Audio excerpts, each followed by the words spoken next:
Le chant des sirènes. Le chant des sirènes. Bonsoir chères auditrices, vous êtes bien dans votre bimensuel 100% local, féministe, féminine et tout à fait égalitaire et maintenant déconfiné. Et oui, c'est avec une certaine émotion que nous nous retrouvons en direct ce soir. Depuis bien longtemps, nous sommes dans les studios de Westrack Radio. Alors, autour de la table, nous sommes 4 sirènes, expertes en gestes barrières, entraînées au top sur les protocoles sanitaires. Et puis, nous avons concocté une émission spéciale, thématique, à l'heure de la réouverture des salles de cinéma. On s'est penché sur la représentation des femmes dans le grand écran, ou sur le grand écran. Voilà. Alors, l'équipe de tournage se compose tout d'abord de Gabrielle, que je vais saluer. Salut. Bonsoir Virginie, ça va bien ? Bah, ça va. Et toi, est-ce que tu te sens bien ? Tu avais envie de parler de quelque chose en particulier ? Oui, déjà, je suis ravie de retrouver le studio. Et puis moi, ce soir, je vais vous parler des femmes au crâne rasé dans le cinéma et aussi dans la réalité. Ok. Alors, je me tourne vers Héloïse. Et toi, Héloïse, qu'est-ce que tu nous as... Bonsoir tout le monde, je suis très heureuse d'être là aussi. Alors moi, je vais vous parler d'une pionnière du cinéma qui s'appelle Dorothy Arzner. Voilà, je vous avais déjà parlé d'une pionnière la dernière fois, Alice Blaché. Donc, je passe à une autre. D'accord. Ah, je vais me tourner vers Tiffaine. Bonsoir. Bonsoir Tiffaine, sirène au top, réalisatrice hors pair, j'ai envie de dire. Hors pair, voilà. Alors moi je vais plutôt parler de la femme objet, enfin en tout cas du message que nous fait passer le rôle de la femme dans le cinéma, avec un petit truc chronologique, voilà. Vous allez voir. Ok. Et toi alors Virginie, qui est... l'animatrice en chef aujourd'hui. De quoi est-ce que tu vas nous parler ? Et ben moi, le cinéma, ça m'a fait penser au test de Bechdel, qu'on connaît sûrement un petit peu son propos, mais le nom est moins connu. Petite grille de repérage des films sexistes ou non. Et puis, bien sûr, nous sommes 4 autour de la table ce soir en direct, mais je pense à Marie qui pouvait pas être là. Et puis, de toute façon, notre protocole sanitaire fait que les présences sont limitées au studio. Comme d'habitude, Marie a tenu à faire une super sélection en rapport, spécialement concoctée pour l'émission. Et bien, je crois que je vais laisser la parole à Marie en duplex pour le premier morceau qu'elle nous a choisi. Coucou les filles, alors pour cette émission sur le cinéma, j'avais envie de faire une playlist issue évidemment de bandes originales, une musique esthétique et visuelle à la classe grandiloquente, parce que je pense tout de suite au réalisateur qui s'est déniché des perles rares tant au niveau des acteurs et actrices qui composent ces films et qui le met en valeur comme personne. Mais il s'est aussi déniché des tubes rares et oubliés, de les mettre en image dans ses films qui sont jalonnés de son funk, soul, groovy, mais aussi surf, de western, de grandes plaines, avec la musique de Ennio Morricone entre autres. Et évidemment, ces films sont pleins de femmes fortes et bien des fois fatales. J'ai nommé Quentin Tarantino, un dénicheur de vieux tubes oubliés.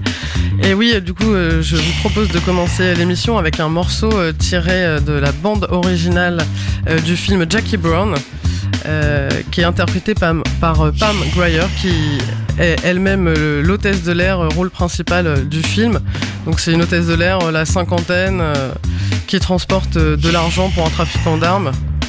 Et voilà, Pam Grier, c'est une ancienne actrice qui a beaucoup joué dans les films de Blaxploitation dans les années 70. Et on écoute tout de suite Pam Grier qui nous chante Long Time Woman.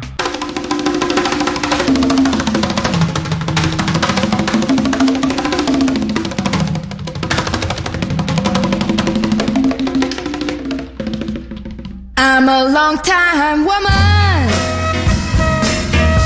and I'm serving my time. I've been locked away so long now, I've forgotten my crime. Been working on the road now,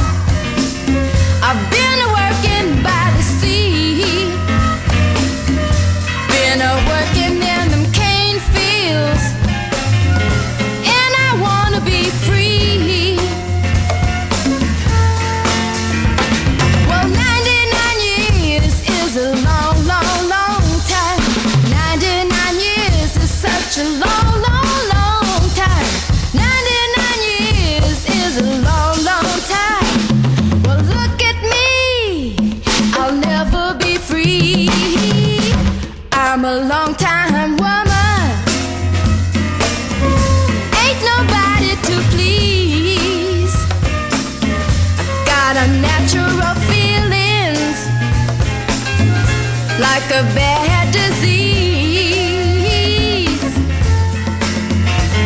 Well, 99 years is a long, long time. Well, 99 years is such a long, long time. Well, 99 years is a long, long time. Well, look at me, I'll never be free.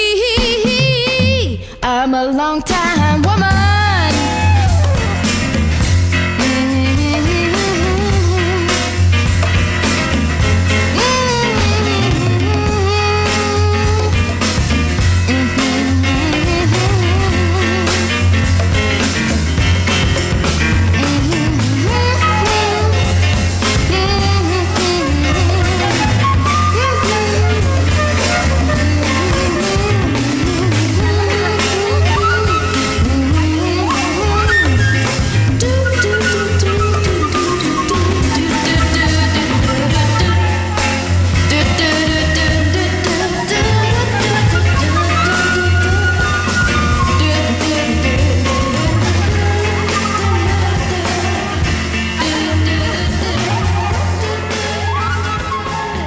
Petit tour dans le film Jackie Brown avec Pam Grier et son Long Time Woman.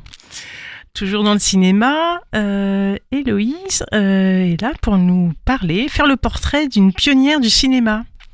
Héloïse. Tout à fait. Donc, comme je le disais, il s'agit de Dorothy Arzner. Alors, la dernière fois, je vous fais un petit rappel quand même. Je vous avais parlé d'Alice Guy Blaché, qui, dans les années 20, elle devient, entre autres, la première réalisatrice de fiction, la première femme productrice et aussi l'inventrice de certains trucages. Comme beaucoup d'autres pionnières du cinéma, son nom n'apparaît pas dans les cours ou dans les ouvrages de ciné. Et quasiment personne ne connaît les noms de ces femmes cinéastes, alors que tout le monde a entendu parler de Méliès ou des Frères Lumière. Aujourd'hui, je vais vous présenter une autre pionnière oubliée, et pourtant elle a une vie tout autant passionnante. Il s'agit de Dorothy Arzner, qui 20 ans après Alice Guy est une personnalité importante dans l'histoire du cinéma, et plus précisément le cinéma hollywoodien.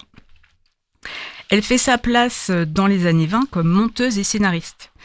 À ce moment-là, les studios d'Hollywood sont en plein essor pour devenir le principal centre de production de la nouvelle industrie cinématographique. Elle réalise son premier film en 1927 et en réalisera une vingtaine jusqu'en 1943.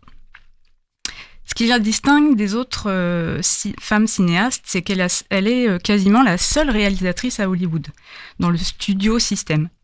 Et malgré l'explosion de ce système, elle garde sa place, contrairement à d'autres femmes qui se voient exclues de ce monde, qui devient très masculin dès les années 30. Mais ça, j'y reviendrai après. Et donc jusqu'en 1932, elle travaille sur des films dont la Paramount lui confie la réalisation. Elle crée aucun projet perso, elle s'approprie plutôt les commandes qu'on lui fait. Et c'est en cela qu'elle est très douée pour donner plus de profondeur aux personnages, réadapter des scénarios tirés par exemple de pièces de théâtre. Elle aime mettre en scène des couples mal assortis, donner plus d'importance aux personnages secondaires et mettre en scène des femmes au tempérament combatif. Elle est très respectée et on a confiance en elle. Elle fait vraiment sa place dans ce milieu et elle est très vite nommée comme la Woman's Director. Donc on pourrait traduire la femme réalisateur, vu que voilà, il n'y avait pas encore de mots pour les femmes à ce moment-là. Ce qui permet également de faire passer en douceur sa sexualité, son homosexualité déclarée mais discrète. On est quand même dans une période un peu de censure et qui fait passer également en douceur son allure butch, comme on dirait aujourd'hui.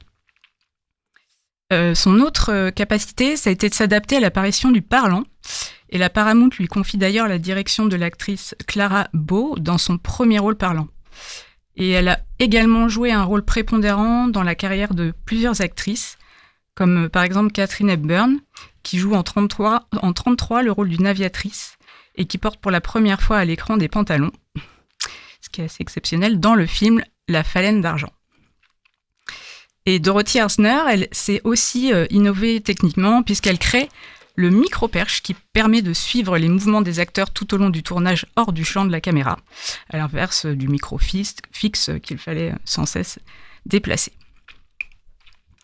En 1932, elle quitte la Paramount et réalise encore quelques films en indépendante, dont Dance Girls Dance, devenu son film le plus connu, pour la scène de Hula Dance de Lucille Ball, mais aussi connu plus récemment pour le discours féministe que fait l'actrice Maureen O'Hara, où elle s'adresse de manière franche et engagée à un public élégant venu regarder des danseuses déshabillées.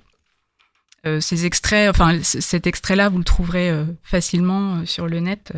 Je mettrai les liens pour le podcast. En 1943, elle met un terme définitif à sa carrière cinématographique et par la suite, elle gardera un lien avec le cinéma en devenant enseignante et elle aura d'ailleurs comme élève Francis Ford Coppola, qui sera très marqué par cette enseignante. Et vraiment, ce qui fait la différence avec les autres femmes cinéastes, comme Alice Guy par exemple, c'est qu'elle a réussi à garder sa place malgré l'arrivée en force des hommes dans l'industrie du cinéma. Et vraiment, ce qui m'a marqué en faisant des recherches sur elle, c'est qu'on s'aperçoit que dans les années 10 et jusqu'en 1930, les femmes étaient scénaristes, productrices, réalisaient une centaine de films par an. La moitié des films tournés avant 1925 ont été écrits par des femmes. Elles avaient un succès fou, elles gagnaient bien leur vie, et souvent mieux que les hommes. Les studios organisaient des concours et elles remportaient les prix à ce moment-là. Ce qui est fou parce qu'ensuite, il a vraiment fallu beaucoup de temps avant que les femmes soient à nouveau primées. Et puis arrive le krach boursier de 29, la crise mondiale. Les hommes à l'Est se retrouvent au chômage alors qu'ils avaient des bons postes. Et ils se disent « Wow, mais qu'est-ce qui se passe là-bas ? Il y a un business à faire à Los Angeles. Allons-y. » Et alors qu'à ce moment-là, il y avait quasiment que des femmes qui occupaient ce domaine-là. Et là, ils s'approprient le monde du cinéma. Ils commencent par créer des syndicats, celui des réalisateurs, des scénaristes, des techniciens, etc. Ce qui fait que ça assigne chacun à un seul et même poste, tandis que la fabrication d'un film auparavant était plus souple et aléatoire, et chacun pouvait être tour à tour scénariste, acteur, actrice, réalisatrice, etc. en fonction des projets. Et en syndicalisant la profession, les hommes éjectent les femmes puisqu'elles sont interdites de syndicats à l'époque. Et donc, à partir de ce moment-là, ils transforment l'artisanat cinématographique créé globalement par beaucoup de femmes en une industrie. Et c'est à ce moment-là que les femmes passent plutôt devant la caméra et sont reléguées au rôle d'actrice, parfois iconique, mais bon, ça c'est un autre sujet, peut-être que vous allez en parler. Alors pourquoi Dorothy Arzner a réussi à maintenir son poste ? Alors elle a l'avantage d'être issue d'une famille très riche et du coup elle avait suffisamment de ressources financières pour pouvoir claquer la porte, ou affirmer ses opinions sans la peur derrière de se retrouver sans emploi, ce qui était quand même pas négligeable. Et puis par ailleurs, elle a fait sa place parce qu'elle était très puissante et les studios lui faisaient entièrement confiance dans les projets qu'ils lui confiaient parce qu'ils savaient qu'elle allait en faire des films qui rapportent de l'argent et des spectateurs. Donc je ne sais pas s'il y a une raison particulière pour laquelle elle a quitté l'industrie du cinéma, puisqu'elle s'est tournée vers d'autres projets ensuite. C'est vrai qu'on entend un peu plus son nom en ce moment, comme on cherche un peu la place des femmes dans l'histoire en général. Et par exemple, on lui a rendu un hommage en 2017, pas 1917, lors d'une rétrospective à la Cinémathèque de Lyon. Voilà, donc j'ai pas trouvé, mais si ça vous intéresse, les pionnières au cinéma, il y a un documentaire des sœurs Kupperberg qui s'appelle « Et la femme créa Hollywood ». Voilà, j'ai cherché, alors si jamais vous le trouvez, vous me le dites, parce que moi je n'ai pas réussi à le trouver sur les réseaux. C'était quelle année du coup déjà le temps d'exercice, le temps où elle a exercé en tant que réalisatrice ? À partir de 1927 et jusqu'en 1943. Ok. Vraiment, merci Héloïse. Mais de rien. Et les femmes créaient Hollywood. Oui, et elles avaient fait un autre documentaire, les sœurs Kupperberg, qui s'appelait Hollywood créa la femme en 2008. Donc elles ont ensuite fait un documentaire qui inverse les... Excellent. Voilà. On reste dans le cinéma, on s'écoute un petit extrait concocté par Marie. On écoute ça maintenant ? Oui ? Allez, c'est parti alors. Coucou les filles, alors pour continuer ma playlist de l'émission avec des bandes originales des films de Quentin Tarantino, pour ce deuxième morceau, j'ai choisi un morceau super sexy qui vient du film Boulevard de la Mort, qui est excellent comme film, voilà, qui est mené par 4 femmes, enfin 8 en tout, mais 2 groupes de femmes différentes, et voilà, qui sont suivies par un psychopathe interprété par Kurt Russell qui fait froid dans le dos. Et voilà, bref, le morceau, c'est un morceau de The Coasters, qui est un vieux groupe vocal de rhythm and blues et de doo-wop rock'n'roll américain des années 60, 70. Et voilà, donc sur ce morceau, Vanessa Ferlito, aka Butterfly, fait un lap dance génial pour ce psychopathe Kurt Russell qui ne laisse personne indifférent, et tout ça en tongs. Et ouais, t'as la classe où tu l'as pas, et elle, c'est sûr qu'elle l'a, Butterfly. On écoute le morceau de The Coasters, Down in Mexico.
C'était les Coasters avec Down in Mexico, un extrait tiré du film Boulevard de la Mort. Alors, dans les films, effectivement, la musique nous emporte, mais aussi l'histoire, les personnages, tout un tas de trucs.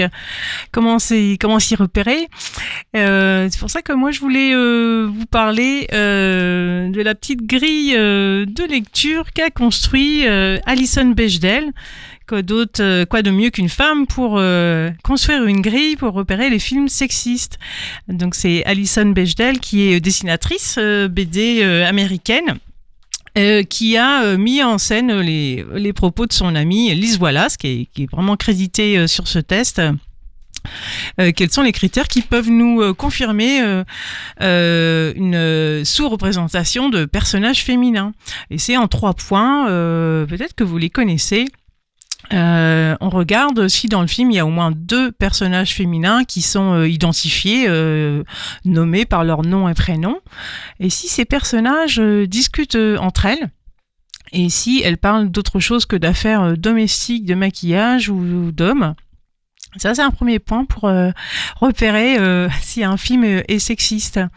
Alors ça, c'était donc c'est une page de BD qui est parue dans un album complet en 1985. Et depuis, beaucoup médias, féministes, cinéphiles cherchent à aller plus loin, puisque ça représente pas forcément la diversité des femmes dans la société. On peut aussi aller regarder sur l'activité, enfin quels sont leurs rôles dans l'œuvre de fiction, également comment elles sont représentées. Il suffit pas qu'elles se parlent entre elles d'autre chose que de cuisine, et donc c'est une affaire qui régulièrement est revue, complétée, et on retrouve régulièrement aussi des bancs tests des films. Qu'est-ce que je voudrais vous citer comme exemple de questions? On a, par exemple, tout un tas de questions qui peuvent porter sur le costume, l'habillage aussi du personnage féminin. Est-ce qu'il correspond au rôle alloué dans la fiction? Donc, est-ce qu'il y a des personnes, des femmes noires? À quel moment elles meurent? Est-ce que le personnage il meurt avant la fin? Est-ce qu'il a une histoire propre à elle? Donc c'est pour ça que finalement c'est très difficile. Finalement tous ces réflexions et interrogations visent, comme je dis, interroger, parce qu'on veut pas avoir un test ultime, d'ailleurs dans lequel on va retrouver toutes les questions qui pourraient nous déterminer, parce que par l'exemple, quand on montre une grille de lecture, de questionnement à différents spectateurs, et ben ils ont jamais la même réponse, hommes ou femmes d'ailleurs, et donc c'est ça. En fait, c'est tellement vaste aussi. L'aspect sexiste, c'est un point de départ. L'aspect féministe aussi. Et puis il y a un autre volet aussi qui est peut-être apparu plus récemment. C'est celui par rapport aux violences, par rapport aux abus faits aux femmes dans le milieu professionnel et notamment le milieu du cinéma. Et c'est tout simplement peut-être une première conclusion qui est, et c'est vraiment en lien avec la chronique d'Héloïse tout à l'heure, qui dit que peu à peu les femmes ont été dépossédées, enfin ont été dégagées en fait de ce secteur d'activité, et c'est peut-être ça aujourd'hui qui fait défaut et qui permet peut-être, qui facilite tout un tas d'abus, le fait de qu'il n'y ait plus assez de femmes en fait dans les métiers de production, dans les métiers sur les tournages, dans les scénarios, voilà. Donc c'est vraiment une problématique plus large finalement, une grille de lecture des films. C'est un premier regard, c'est un premier moyen de s'interroger sur ce qu'on regarde. Voilà, donc pas de vraie conclusion à apporter. Chacun peut-être se faire une idée et puis trouver des exemples. Alors ça fait des petits jeux rigolos. Par exemple, le test de la lampe sexy. Alors vous prenez un personnage féminin. De la lampe sexy. Voilà, alors vous vous installez confortablement devant le film et puis le personnage féminin, vous l'emplacez par un lampadaire sexy, et vous voyez si le scénario il a toujours le même goût. Est-ce que ça change quelque chose? Ça. Mais le lampadaire, c'était moi. Et alors il y a 2 autres films aussi assez connus comme Pacific Rim qui ont donné le nom à un test, le test de Makomori par exemple, qui est un des personnages, qui a franchement une histoire à elle propre dans le film, qui n'a rien à voir à mettre en valeur un personnage masculin. Il y a aussi le test de Furiosa qui est tiré du dernier Mad Max Fury Road. Et alors là, la question à se poser, c'est est-ce que les gens sur Internet se mettent en colère parce qu'ils trouvent le film féministe ? Nous n'avons pas de réponse. Voilà, c'est un signe. C'est un signe que le film passe le test du Furiosa, etc. Alors, voilà, vous pouvez vous amuser, effectivement, à regarder les œuvres que vous aimez. Dans le Wikipédia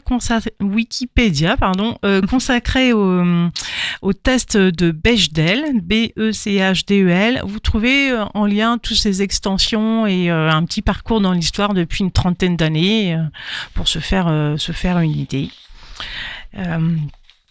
Voilà. Est-ce que le dernier film que vous avez vu réussit le test ? C'est ce que je suis en train de réfléchir, mais je regarde plutôt des séries en ce moment, donc.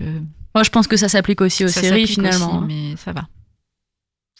Mais moi, c'était justement Mad Max Fury Road que j'ai vu pour les besoins de ma chronique, donc je crois bien qu'il passe le test, mais du coup, c'est un petit peu orienté, donc.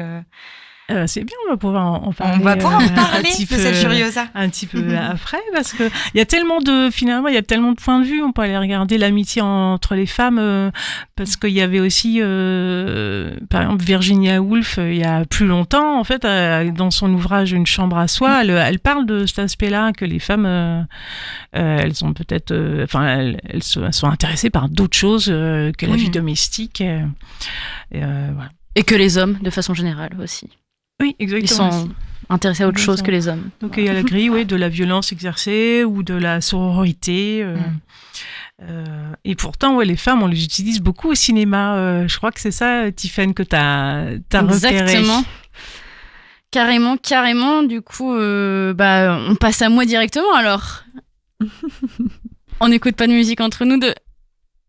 Pourquoi pas, c'est la magie du direct en fait. On se dit on va réfléchir à tout ça, on va faire confiance à Marie qui nous a retrouvé peut-être une perle du cinéma. Marie. Oui les filles, alors je continue avec ma playlist des bandes originales des films de Quentin Tarantino, parce que je trouve qu'il met toujours les femmes très en valeur. Le morceau qu'on va écouter vient du film Kill Bill volume 1 avec Uma Thurman, qui est un peu son égérie, s'amuse on va dire à Quentin Tarantino. Alors, elle avait déjà joué dans Pulp Fiction avant, et bref voilà, c'est la mariée enceinte qui se fait assassiner lors de son mariage parce qu'elle est une ancienne tueuse à gages qui essaye de raccrocher, et voilà, ses anciens amis, les vipères assassines, veulent s'occuper d'elle, et voilà, c'est une histoire de vengeance en fait, d'une femme qui va se venger et qui va revenir du coma. Et bref, le morceau qu'on va écouter, c'est un morceau qui s'appelle Don't Let Me Be Misunderstood, qui est à l'origine un morceau de Nina Simone, mais là qui est repris par un groupe fondé à Paris en 77 qui mélange disco et flamenco, et qui s'appelle Santa Esmeralda. Et voilà, on écoute Don't Let Me Be Misunderstood de Santa Esmeralda, issu de la bande originale de Kill Bill volume 1.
misunderstood.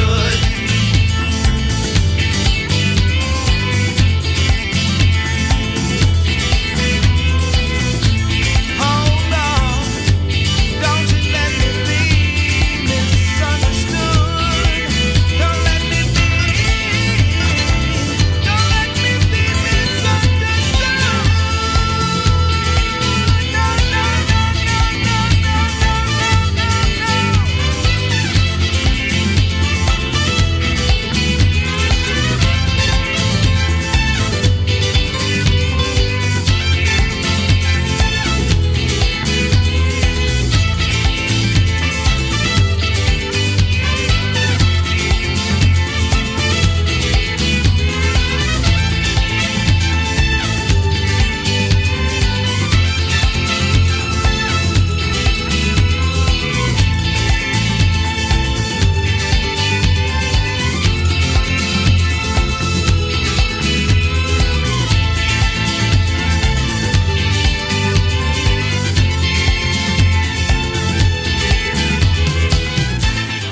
Et c'était Santa Esmeralda dans Let Me Be Misunderstood dans le film Kill Bill. Ne me laisse pas incompris, Tiffen. Yes. Est-ce que les femmes objets sont incomprises? Les quoi? Les femmes objets sont incomprises. Les femmes objets sont incomprises.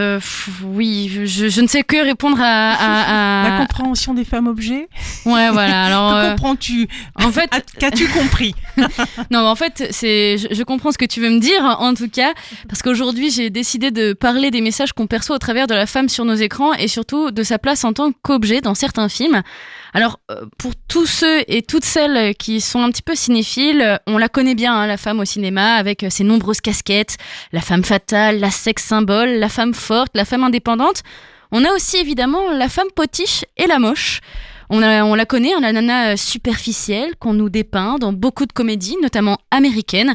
Elle porte des talons, elle a des mensurations de rêve, porte une jupe moulante et un top bien décolleté, laissant apparaître aussi son nombril. Elle est en général blonde, fait plein de gaffes et rigole comme une potiche. Un beau stéréotype, quoi. La moche... Oh, eh bien, j'ai envie de citer l'actrice Rebel Wilson, une femme qui est ronde, bien ronde, et qui l'assume par ses nombreux rôles qu'elle incarne. Genre le rôle d'Amy la baleine dans Pitch Perfect. Jamais de rôle très classe, hein, mais plutôt la nana pas très délicate, un petit peu crade pour la nana un petit peu ronde au cinéma, qui ne sera donc jamais vue comme la canon du film. Conclusion, le cinéma serait-il grossophobe?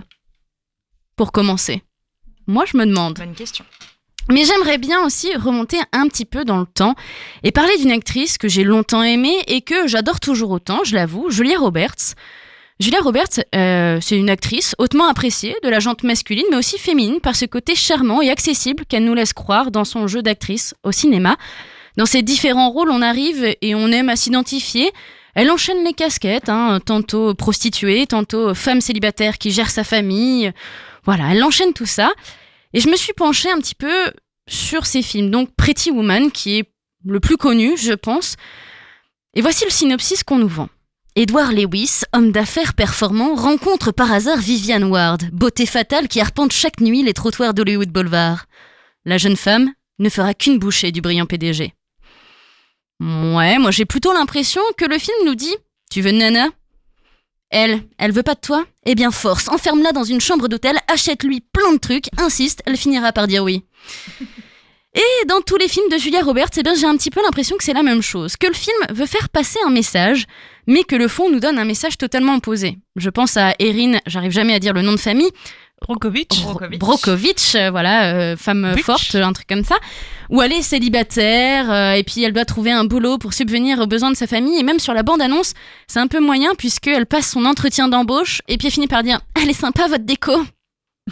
Merci, je pense que le message à la base, c'est pas ça, tu vois, on s'en fout de tout ça. Voilà, donc on pourrait se dire aussi que c'est l'époque qui veut que ça soit aussi stéréotypé, mais le problème, c'est qu'au cinéma, je trouve que c'est de pire en pire. On cherche même plus à faire croire qu'on veut dire des bonnes choses. Je pense à Twilight, 50 nuances degrés, ou encore 365 dénis, qui est sorti récemment sur la plateforme... Je sais pas si je vais la dire. Dans ces trois films, ou saga pour Twilight et 50 nuances, on a exactement la même histoire et le même schéma. Une femme très peu sûre d'elle, qui se fait prendre pour une vraie conne, en se faisant manipuler par un pervers narcissique qui prend son pied en la maltraitant. C'est tout. Cherchez pas plus loin, c'est tout. Quand je parle de maltraitance, ça concerne la violence verbale, physique et totalement psychologique. 3 scénarios qui délivrent des messages plus qu'alarmants. Pour ceux qui n'ont pas vu ces films, Twilight et 50 nuances degrés, c'est exactement la même histoire, sachant que 50 nuances, c'est une fanfiction de Twilight. Sauf qu'on remplace le vampire par un sadomasochiste. C'est tout. Cherchez pas plus loin, c'est tout. Donc, on a une jeune femme maladroite, très timide, qui rencontre un homme fort, riche et très charismatique, qui va la traiter comme une moins que rien, mais dont elle sera éperdument amoureuse. En gros, on nous fait passer ça à gros coups de paillettes en nous faisant croire que la femme est forte et totalement consentante, évidemment. Dans 365 dénis ou 365 jours, du coup, en français, parce que je sais pas parler polonais, donc je sais pas dire 365 en polonais, on a une nana qui déjà se fait passer pour une pauvre bichette par son mec de base. Non, mais fais pas ça, on peut pas faire l'amour, t'as des problèmes de cœur, mais non, t'agites pas trop, en gros, fais pas la folle, tu vas clamser, quoi. Une nana qui se fait donc kidnapper et séquestrer par un gars de la mafia qui dit l'avoir vu en vision et lui donne 365 jours pour tomber amoureuse de lui. 365 jours où il se permettra des violences, des injures, des attouchements, des insultes. Bref, un film sympa. Un film très sympa. Avec tout ça, on a un bon gros entretien de la culture du viol au cinéma aujourd'hui, en 2020. Parce que oui, outre être traité comme de la merde dans les 3 films évoqués, dans 365 days ou jours, comme vous préférez, on te romantise le viol avec, dès les premières minutes, un viol d'une hôtesse de l'air qui finit tout de même par faire un petit rectus après l'acte, histoire de dire « Bon, je voulais pas vraiment, mais bon, t'as bien fait de forcer, au final, j'ai pris mon pied. » Ok, sympa. On est donc en droit de se demander ce que va véhiculer le cinéma de nos jours. Dire aux femmes qu'il faut se laisser faire ? Que c'est normal qu'un homme se comporte de la sorte ? Fini les stéréotypes de la comédie romantique, de la musique, du bouquet de fleurs et du rattrapage sous la pluie, sous une scène, juste après une scène de baiser, sous une musique de Patrick Swayze. C'est fini tout ça ? Maintenant on a de la maltraitance morale, du fouettage de cul et de la bite en veux-tu ? Non, et en voilà quand même. Pour les mecs c'est pareil, ça leur apprend quoi ? Que même si une femme veut pas, il n'a qu'à forcer un petit peu, elle finira par l'aimer et prendre son pied. C'est fou, c'est d'autant plus fou que c'est destiné au grand public. Un public qui s'empresse de faire des sondages sur les réseaux sociaux à qui fera le plus mouiller la culotte. À côté de ça, il y a 3 femmes, à la base considérées comme des sex symboles du cinéma, pour 3 générations différentes. Je pense à Margot Robbie, Charlize Theron et Nicole Kidman, qui ont fait un film pour dénoncer la culture du viol, et j'ai l'impression que tout le monde est passé à côté. Ce film, c'est Scandale, de je sais pas comment ça se prononce, Roach, sorti en janvier dernier. Un film pourtant aussi ouvert au grand public, qui revient sur le scandale qui a secoué la chaîne Fox aux États-Unis en plein pendant les élections entre Trump et Hillary. Est-ce que vous vous souvenez du tweet de Trump sur la présentatrice qui avait sûrement ses règles parce qu'elle avait été un petit peu piquante ? Eh ben, ça se passe à ce moment-là. D'accord. Voilà. Ça débute en tout cas à ce moment-là, et sachez que cette présentatrice, qui est expliquée dans le film, c'est qu'elle a subi plus d'1 an de harcèlement moral par Trump. Voilà. Et pourtant, aujourd'hui, il est président, tout va bien. Voilà, donc c'est en plein dans le début du mouvement MeToo. Alors, je vous invite à le regarder. Malgré les stéréotypes persistants, tout de même, il passe clairement un meilleur message que ces dernières sagas ou autres films que, j'ai envie de dire, on s'arrache en ce moment. Et sincèrement, quand j'entends aujourd'hui, parce que je vais parler d'actualité, que le Black Lives Matter, c'est le MeToo des jeunes, je trouve ça scandaleux. Ce n'est pas parce qu'il y a des nouvelles injustices qui sont dénoncées qu'il faut oublier aussi les autres combats. Voilà, je terminerai là-dessus, Virginie. Merci, Tiffaine. Bien dit. Je croyais que tu voulais rajouter quelque chose, Gabrielle, peut-être, non, ça t'inspire. Oui. Il n'y a pas un mouvement pour retirer ce film de la plateforme, justement. Alors, en fait, c'est très compliqué parce que... La série 365 dénis, là, il y a une grosse... c'est un film, il y a une grosse polémique, mais sauf qu'en fait, la plupart des gens qui le regardent adorent. Et en fait, moi, pour l'instant, sur les réseaux sociaux, à part un petit mouvement sur Twitter, quand je vois, justement, je parle de sondage, c'est parce qu'il y a beaucoup de positifs. Il y a beaucoup de jeunes femmes, en fait, qui ont entre, 16 et 20 ans, qui se disent « Waouh, Massimo, qu'est-ce qu'il est beau, franchement, il a trop la classe, carrément plus que Christian Grey. » Déjà que bon, on va le dire, 50 nuances, c'est très moyen. Enfin, pour la place de la femme, en tout cas, qui est traitée vraiment comme de la merde du A à Z et qui est vue comme un objet complètement débile et qui n'a pas de conscience finalement. Et tu fais ce que je te dis et tais-toi. On essaye de faire passer cette femme pour quelqu'un de fort, qui refuse de signer le contrat, etc. Mais au final, en fait, elle est juste complètement manipulée. Bah là, c'est encore pire, quoi. C'est encore pire parce qu'on essaye même pas de cacher. On l'assume complètement et tout le monde trouve ça génial. Et je trouve ça affolant. Voilà. Alors effectivement, tu as la culture du viol à l'intérieur et puis il y a un phénomène aussi largement répandu qui s'appelle Schadenfreude. Alors là, c'est la série Tu mourras moins bête, je vais la citer, qui a expliqué ce concept. C'est un concept de science humaine qui dit que, donc c'est tiré du mot de l'expression allemande, c'est une sorte de joie malsaine, mal placée, c'est-à-dire qu'on se réjouit du malheur des autres, de leur inconfort, de leur mauvaise expérience, d'où le succès de plein de télé-réalités qui mettent en scène des jeux comme ça, un peu sadiques, et donc les fictions c'est la même, ça répond à ces besoins-là. En plus, effectivement, de s'appuyer sur la culture du viol, comme tu l'as bien expliqué. Et donc, tu me parlais on parlait de femmes objets. En fait, ce que je trouve fou, c'est que du coup, il y a 20 ans, j'ai cité Pretty Woman et Julia Roberts. On était sur des stéréotypes, justement. Tu évoquais le test tout à l'heure de Bechdel. Donc, on était sur une femme à la popote, en train de gérer ses enfants. On était sur du stéréotype féminin. Sauf que aujourd'hui, en fait, la femme a même quitté cette place de femme entre très gros guillemets, est devenue un objet qu'on va manipuler et elle n'a plus de place, elle n'a plus d'identité, je trouve, dans les films d'aujourd'hui. Je trouve qu'elle n'est utilisée que pour décharger les hommes. Je suis désolée de ce terme, mais en tout cas, dans 365 dénis, c'est vraiment ce que ça fait ressentir, quoi. Et heureusement qu'il y a d'autres séries ou d'autres fictions qui sont, on pourrait dire peut-être plus spécialisées, où ce sont les femmes qui parlent, ce sont les femmes qui tournent, après, qui créent les histoires aussi. Mais ce ne sont pas ces films-là qui tournent au grand public. Non, c'est ça que je disais. Parce que si on se tourne aussi vers le cinéma ailleurs que le cinéma notamment américain, il y a quand même plein de choses super intéressantes avec des portraits de femmes fortes et voilà. Exactement, je suis tout à fait d'accord. Effectivement, ce qui est sur les réseaux les plus populaires, véhicule peut-être plus ça. C'est vrai. Après la plateforme que tu citais, dans laquelle passe cette série, propose plein d'univers différents aussi. Exactement, mais justement, c'est étrange parce que ça dépeint, mais peut-être contrairement aux messages qu'ils veulent faire tourner d'habitude, tu vois, aussi. Sans médiation, en tout cas. C'est vrai que c'est les plateformes, elles proposent, elles disent, nous, on a ça, un catalogue. Ouais, là, c'est une production. C'est eux qui produisent. D'accord, c'est une production de la plateforme. Et Gabrielle, ça te faisait réagir? En fait, moi, je suis pas entièrement d'accord parce que je pense qu'effectivement, il y a un mauvais pendant en fait sur certaines plateformes de streaming. Après, j'ai aussi pas mal d'idées. Je visualise pas mal de séries aussi qui sont destinées aux jeunes et qui, je trouve, montrent un message beaucoup plus positif, notamment en termes de sexualité, comme Sex Education.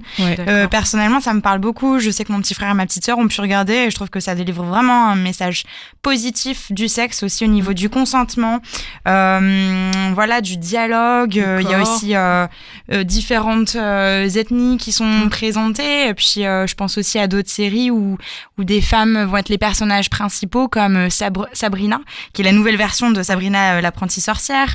Glow aussi. Ou Unorthodox. Ça, c'est des séries que j'ai regardées et je trouve que c'est quand même des personnages forts qui s'émancipent de carcan, qui proposent aussi une nouvelle vision de la femme.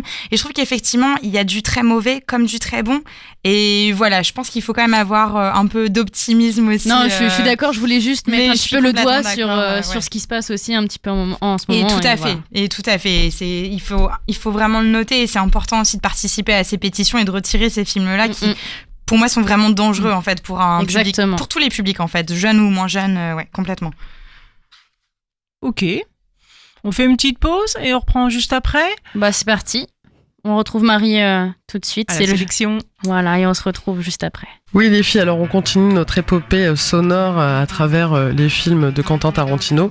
Et là, on va écouter un morceau du superbe film Pulp Fiction, sorti en 94, qui, en plus de prouver que Tarantino est un réalisateur de génie et en plus mélomane de qualité, il déniche des tubes qui colleront à l'image de tous ses films.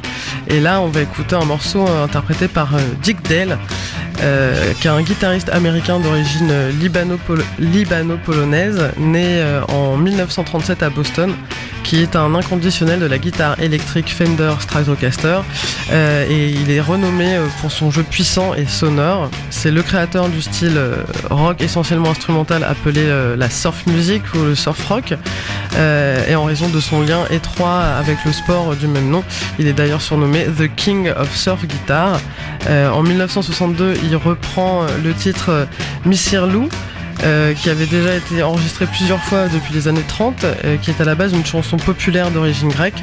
Ce morceau lui vaut sa notoriété, notamment en Californie, où il est une vedette au début des 60s, influençant de nombreux groupes comme les Beach Boys. Et on écoute Dick Dale and the Dale Tones, qui interprète Missir Lou.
Vous l'aviez reconnu, c'était dans Kill Bill encore une fois, Dick Dale and the Dale Tones, Mizrlulu. Excusez-moi pour la prononciation. Cette petite pause musicale. Et juste après, nous retrouvons Gabrielle qui a mis de côté un petit propos. Oui, Virginie, moi aujourd'hui j'ai voulu m'intéresser aux femmes qui ont le crâne rasé au cinéma et dans la réalité, parce que je me suis demandé comment ce passage physique transformateur il pouvait être évoqué et ce qu'il symbolisait. Alors pourquoi vous parlez du crâne rasé porté chez la femme ? Pourquoi s'y intéresser ? Parce qu'il me semble qu'en fonction des contextes, il peut être polysémique et même véhiculer des sens contraires. Déjà, si on revient sur la tonte en elle-même, hommes et femmes confondus, elle peut avoir différents buts. Déjà, ça peut être une question hygiénique, pratique ou esthétique, par exemple se débarrasser de poux, masquer une calvitie. Mais ça peut avoir pour objectif aussi, ça a aussi un but religieux. Les moines catholiques et bouddhistes, ils l'adoptent afin de prouver leur renoncement au plaisir charnel et sexuel.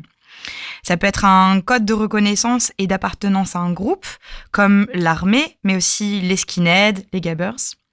Ça peut être un signe de protestation dans les milieux queer pour protester contre une norme de beauté et de féminité. Se raser le crâne, c'est brouiller et rendre plus poreuses les frontières de genre. Et cela peut aussi être rituel. Par exemple, en Afrique de l'Ouest, selon le rituel du peuple Lobi, lorsqu'un membre de la famille meurt, toute la famille se rase la tête en signe de deuil. Il y a aussi des objectifs bien plus sombres, comme l'humiliation.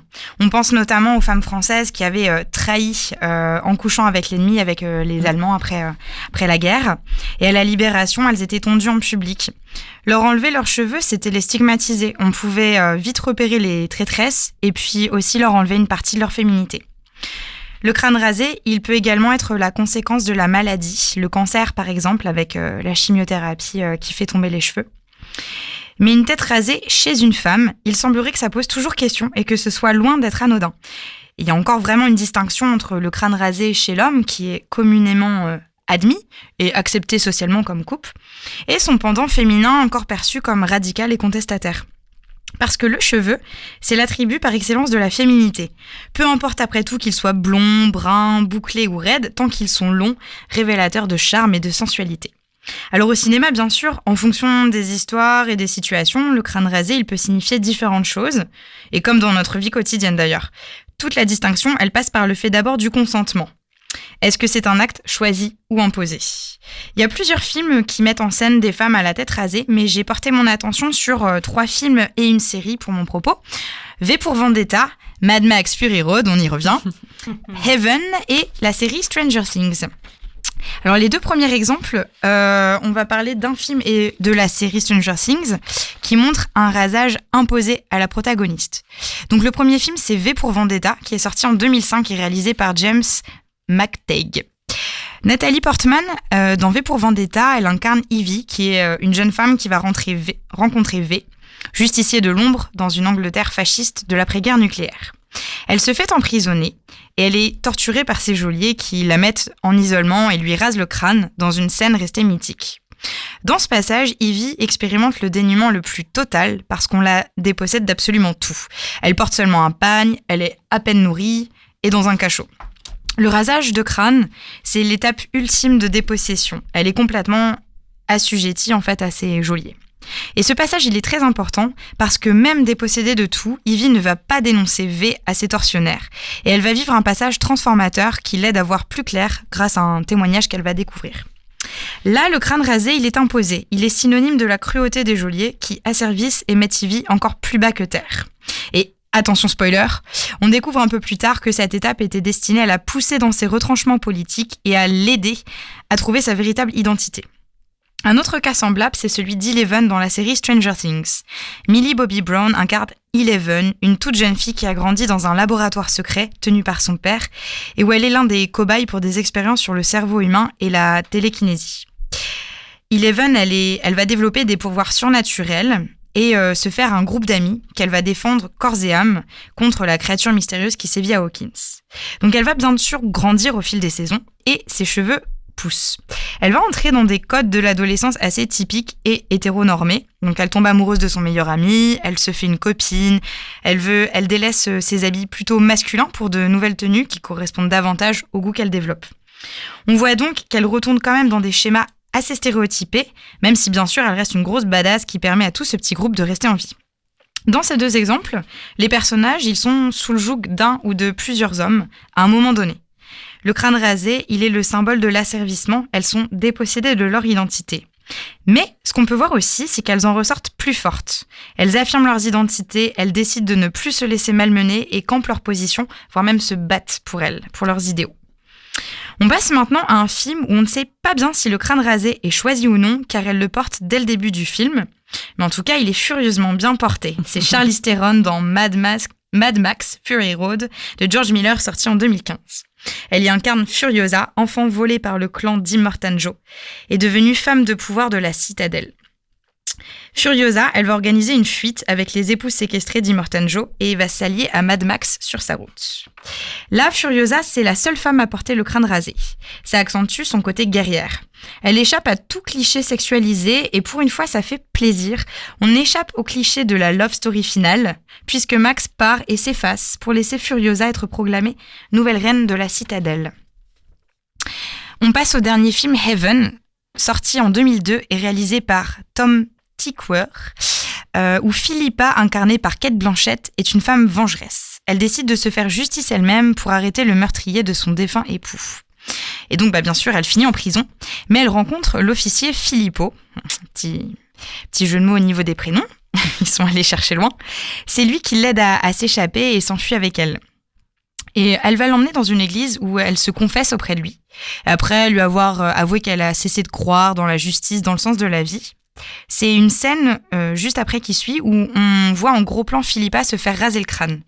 Et lorsque c'est terminé, elle tourne la tête et sourit à Filippo. Donc là, Philippa, elle va finalement retourner à la vie par cet acte libérateur. C'est comme si elle se détachait de son passé, de ses péchés, qu'elle se purifiait. Elle entame alors un processus de quête de pardon auprès de ses proches. Ici, l'acte du rasage, il symbolise une renaissance. Elle revient à ses racines et se purge. C'est comme si elle se débarrassait de ses cheveux pour s'alléger. Et maintenant, ça nous dit quoi du crâne rasé dans la réalité ? Pendant le confinement, je suis tombée sur un article de Vice qui interrogeait les femmes qui s'étaient rasé le crâne à ce moment-là. Et dans les témoignages, il y a plusieurs termes qui m'ont marqué, comme par exemple un acte libérateur, être maîtresse de qui je suis, ou encore je me sens en accord avec moi-même. J'ai ressenti beaucoup d'ondes positives avec le champ lexical de la quête de soi, de l'acceptation, de la réappropriation de son image et in fine dans l'estime de soi. Il y a un compte Instagram aussi que je trouve très bien qui s'appelle Good Girls Gone Bald. Donc petit jeu de mots avec Good Girls Gone Bad, ça veut dire les gentilles filles deviennent mauvaises. Là c'est les gentilles filles deviennent chauves. Et dans la même veine, ça offre un espace d'expression aux femmes qui ont franchi le cap. Parmi les photos postées avec témoignages, 2 ont particulièrement attiré mon attention. Donc je vais vous partager un extrait. Pauline, 25 ans, écrit « Qu'est-ce qui m'en empêchait ? Je ne le sais pas. J'ai sauté le cap, j'ai coupé, rasé, tondu et oh my god, ce fort sentiment de pouvoir et d'amour quand tu te regardes dans le miroir en te disant que tu te trouves belle et puissante, peu importe quoi. Je souhaite ça à toutes et tous. » Emma, quant à elle, écrit « Vous, femmes à tête rasée, que vous soyez blanche, noire, peu importe que vous ayez décidé de vous raser la tête ou alors à contre-cœur parce que vous avez vécu un moment difficile comme une maladie. Sachez que vous êtes toutes belles. Il ne suffit pas d'avoir les cheveux longs pour être une femme, mais c'est de sentir qu'on l'est. Et ça, peu importe si on vous dit des choses négatives, soyez positive et c'est les gens autour de vous qui vous le rendront tout aussi bien en vous voyant comme ça. » Donc un bel exemple de sororité, je trouve, ce conte. Et ce que ces femmes, elles peuvent raconter aussi, c'est le regard porté sur elles désormais qui est plus insistant. On se demande déjà si ce sont des mecs ou des filles, si elles sont pas malades, et sinon, si c'est par choix, est-ce que ce serait pas parce qu'elles sont lesbiennes ? Et puis les commentaires, car tout le monde se permet de donner son petit avis sur la coupe de cheveux. Parce qu'à partir du moment où on se démarque un peu et qu'on sort des codes formels, tout le monde se croit permis de pouvoir donner son opinion à ce propos. Alors on le voit bien, cette coupe, elle est loin d'être anodine puisque dans tous les cas, elle renvoie une image forte. Que ce soit celle de la maladie, de la rébellion, voire même de l'aspect guerrier, d'une prise de pouvoir ou au contraire d'un assujettissement, le crâne rasé, c'est le subir ou le brandir, mais en aucun cas, il ne laisse indifférent. Alors on n'est bien sûr pas obligé de passer à l'acte pour déconstruire les codes de beauté et de féminité qui nous ont été transmis et inculqués depuis notre enfance. Mais c'est remarquer qu'une autre beauté, singulière et nouvelle, est possible. C'est réfléchir à ce que ça signifie pour nous que d'être femme et où est-ce que l'on observe sa féminité et peut-être voir qu'elle n'est pas là où on le croit. Et coupé. Merci Gabrielle pour cette chronique.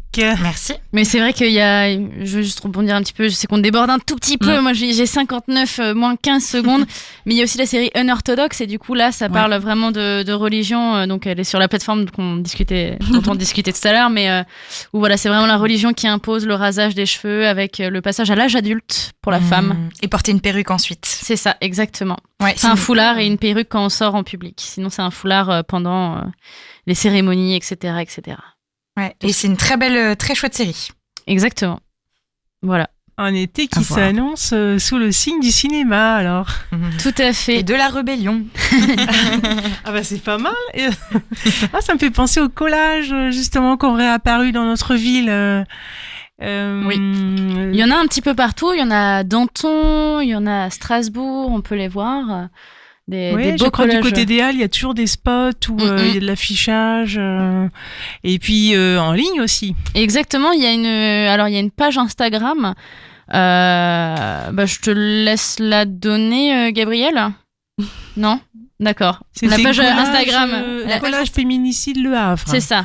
Puis c'est en lien avec des mouvements nationaux aussi, collage féministe Nantes par exemple. On trouve assez facilement et vraiment c'est très chouette. Il y a beaucoup d'expressions. C'est ça. Après je pense qu'on peut que conseiller du coup de continuer à suivre les actualités parce que je sais pas si on l'a dit mais c'est la dernière émission avant septembre. Ça va être les vacances pour les sirènes. C'est la dernière émission en live a priori du 6 septembre.